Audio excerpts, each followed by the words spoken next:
मोदी के दोस्त पर हमला, क्या मोदी पर भी खतरा? दर्शकों, आप देख रहे हैं देश का सवाल। दमिश्क, एक ऐसा शहर जिसने दशकों तक जंग, बम और बारूद देखा, लेकिन आज दुनिया इसलिए चौंक गई क्योंकि इसी शहर में फ्रांस के राष्ट्रपति इमैनुअल मैक्रों के दौरे के दौरान उस इलाके में धमाका हुआ जहां उनके ठहरने की व्यवस्था थी। सवाल सिर्फ एक विस्फोट का नहीं, सवाल यह है कि क्या आतंकवाद एक बार फिर दुनिया के सबसे ताकतवर नेताओं को खुली चुनौती दे रहा है? अगर किसी राष्ट्रपति के दौरे के दौरान हुई इस सिक्योरिटी चूक, हाई सिक्योरिटी जोन के पास धमाका हो सकता है, तो क्या दुनिया का कोई भी नेता पूरी तरह महफूज है, सुरक्षित है, सेफ है?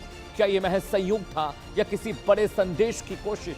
क्या सीरिया अब भी आतंक और अस्थिरता के साए से बाहर नहीं निकल पाया है? और क्या पश्चिम एशिया एक बार फिर ऐसे दौर में प्रवेश कर रहा है जहां हर कूटनीतिक सुरक्षा दौरा सबसे बड़े इम्तिहान में बदल जाएगा?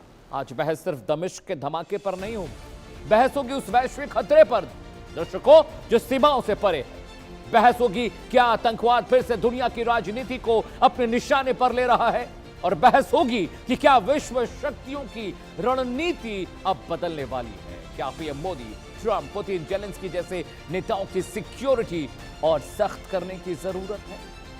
देश के सवाल पर आते हैं दर्शकों।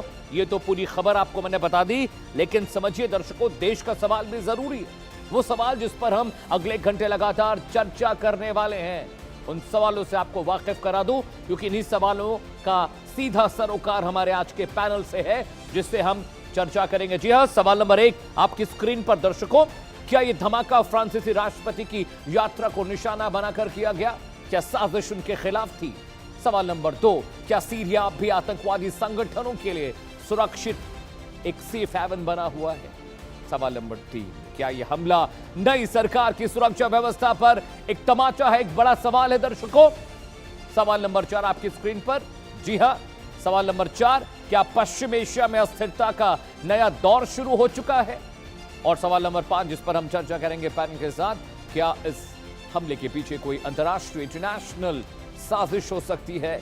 जी हां, लेकिन अगले घंटे लगातार पूरा विश्लेषण दर्शकों आपके लिए लेकर आया हूं। पूरी खबर आपको बताने जा रहा हूं कि आखिर को दमिश्क में क्या हुआ। बाल बाल बच गए इमैनुअल मैक्रों साहब, लेकिन ये बाल बाल बचने के पीछे और आगे की प्रक्रिया क्या है, इनसाइड स्टोरी क्या है, वो आपको बताने जा रहा हूं। जी हां, सबसे पहले खबर क्या है वो आपको बता दूं। खबर जान लीजिए कि बाल बाल कैचे मैक्रो साहब बचे। ब्लास्ट अपडेट आपके लिए लेकर आए। आपकी स्क्रीन पर वो ग्राफिक्स आने जा रहे हैं दर्शकों। बहुत क्रूशियल हो गया था आज। बाल बाल मैक्रो साहब बचे हैं जिस होटल में ठहरे थे। जी हां, 4 हेवन होटल, वहां पर धमाका हुआ। धमाका कई राउंड्स में हुआ दर्शकों, एक दो धमाके नहीं थे। कई लोग हलाक हुए हैं, कई लोग मारे गए हैं। अब बड़ा सवाल यह है कि क्या कोई सुरक्षित भी है? ब्लास्ट अपडेट नंबर 1 आपकी स्क्रीन पर। सीरिया की राजधानी दमिश्क में एक बड़ा धमाका हुआ है। जी हां, अपडेट नंबर 2 आपकी स्क्रीन पर आने जा रहा है। राष्ट्रपति मैक्रो के दौरे के बीच मंगलवार को यह धमाका होता है, मंगलवार को यह ब्लास्ट होता है। अपडेट नंबर 3 दर्शकों, ब्लास्ट उस होटल के पास हुआ, जी हां, जहां मैक्रो के ठहरने की व्यवस्था थी। जरा सोचिए ये कितनी बड़ी घटना हो सकती थी। ब्लास्ट अपडेट नंबर 4, मैक्रो सोमवार को सीरिया की राजधानी दमिश्क पहुंचे थे। उनका पूरा काफिला, उनका पूरा स्टाफ उसी होटल में ठहरा हुआ है। जी हां, ब्लास्ट अपडेट नंबर 5 आपकी स्क्रीन पर। जी हां, मैक्रो सोमवार को सीरिया की राजधानी दमिश्क पहुंचे थे दर्शकों। जी हां, 4th अपडेट आपने देख लिया। 5th अपडेट आपकी स्क्रीन पर आने जा रहा है। ब्लास्ट अपडेट नंबर 5, मैक्रो सुरक्षित है और घटना के बाद भी तय कार्यक्रम उन्होंने अपना जारी रखा, लेकिन ऐसा नहीं करना चाहिए था। उन्हें तुरंत दमिश्क से निकल जाना चाहिए था। लेकिन दर्शकों, आज मैं टॉप 7 नेताओं की तस्वीर लेकर आया हूं जो आतंकवादियों को फूटी आंख नहीं सुहाते हैं। इन पर आतंकवादी लगातार हमला करने की साजिश रचते रहते हैं। वो ग्राफिक्स आपको दिखाऊंगा, बताऊंगा वो देश के 7 बड़े लीडर्स कौन हैं जो इस वक्त खतरे में हैं, और दुनिया का हर बड़ा आतंकवादी संगठन इनके पीछे पड़ा। आपकी स्क्रीन पर लीडर नंबर 1 प्रधानमंत्री नरेंद्र मोदी, भारत। जी हां, प्रधानमंत्री नरेंद्र मोदी भी कट्टरपंथियों के निशाने पर हैं। लीडर नंबर 2 डोनाल्ड ट्रंप, अमेरिकी राष्ट्रपति, इन्हें भी खतरा है। लश्कर तैयबा, हिजबुल मुजाहिदीन, आईएसआई जैसे आतंकवादी संगठन, हूती हिजबुल्लाह इन्हें पसंद नहीं करते। Leader number 3 on your screen, Benjamin Netanyahu, Israel के प्रधानमंत्री। दर्शकों, हूती हिजबुल्लाह और ईरान इनको देखना नहीं चाहता है जगह। लीडर नंबर 4 तुर्क, ये है आपके स्क्रीन पर व्लादिमीर पुतिन, राष्ट्रपति रशिया के। ये भी महफूज नहीं है, इन्हें भी बहुत खतरा है। अगला लीडर आपके स्क्रीन पर मैक्रो साहब, दमिश्क पर जिनके काफिले जहां रुकना था, जो होटल था, वहां पर हमला इनके ऊपर हुआ दर्शकों। अगला नेता व्लादिमीर जेलेंस्की, यूक्रेन के राष्ट्राध्यक्ष, आप भी महफूज नहीं है, सुरक्षित नहीं है, इनके लिए भी हाई स्टैंडर्ड सिक्योरिटी के बीच में रहते हैं। और last but not the least Erdogan साहब को देख लीजिए, तुर्की के राष्ट्राध्यक्ष है, इन पर भी खतरा है। देश के आतंकवादी संगठन इनको भी देखना नहीं चाहते। लेकिन दर्शकों, ये सिक्योरिटी कई लेयर्स की होती है, वो भी आगे आपको बताऊंगा कि वीवीआईपी की सिक्योरिटी कैसे होती है।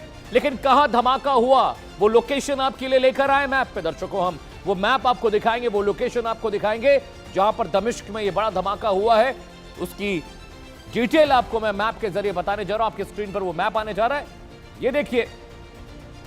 तुर्की, सीरिया, दमिश्क, इराक, लेबनान, धमाका यहां पर हुआ है। ये लेबनान का बॉर्डर है, यमन का बॉर्डर है, यहां पर यरूशलेम भी पड़ता है। और ये जो सीरिया आप देख रहे हैं, यहां पर इस्लामिक स्टेट के आतंकवादी बहुत एक्टिव हैं। 2, 4, 5 बड़े आतंकवादी संगठनों का हेडक्वार्टर है दर्शकों सीरिया में। और दमिश्क में यहां पर रुके हुए थे, ये जो आप ब्लिंकर देख रहे हैं, यहां पर रुके हुए थे राष्ट्रपति इमैनुएल मैक्रो साहब। और यहीं पर उनके होटल के बाहर धमाका होता है। बहुत खतरनाक है।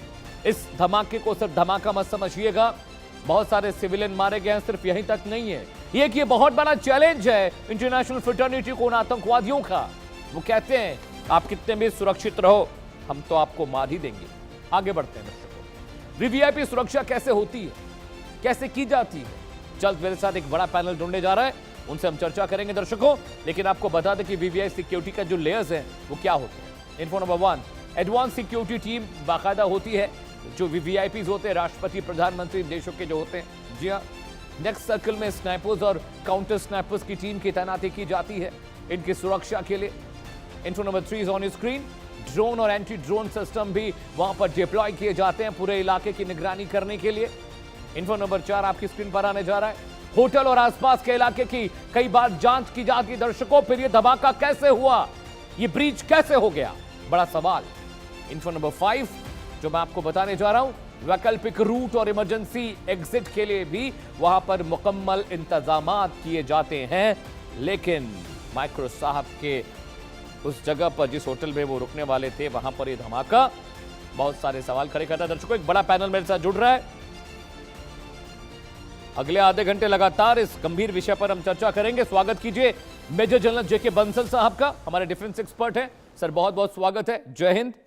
इसके अलावा एम्बेसडर सुरेश गोयल साहब, फॉर्मर डिप्लोमेट